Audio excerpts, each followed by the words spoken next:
Alright guys, here we are. This is the beast y'all been waiting to see. This is part 2 of the waterfall project we started the other day. When we left off, it was complete chaos. There was just a lot of mud on the ground. Didn't really know what it was going to become. Quite frankly, neither did I. So I actually, a little bit back, I left the project where the video left off. We went to a meeting, met with a client, and when we came back, this is what the guys had done. And so we're going to show y'all what 10 yards of concrete became, and then what, after day 4 of being into the panel system, where we stand today. We'll do a little bit of a shot back to a few days ago when we first started the paneling system and just what this has evolved into. But y'all check it out, let us know what you think, and stay tuned to see this final product.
Alright, so I've had a lot of good feedback to some shots that my team had posted onto Facebook, and of the initial carving, like after our day 1, 10 yards of concrete. And like the big thing that everybody kept talking about was this log that I'm sitting on. And what's neat about it is me and Mike were actually just sitting there talking about what we were about to do with this concrete, how cool it would be to have a log laid over with water spilling over it. And you know Mike, and he says, man, let's stop talking about it, let's do it. He jumps off the boardwalk into the mud right here and starts sculpting it out. You know, when I left to go to my meeting, it just looked like a bunch of concrete piled up.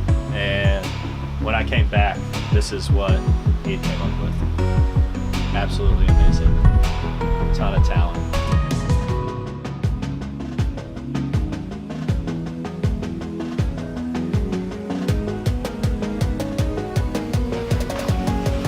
It's for you guys. Hey.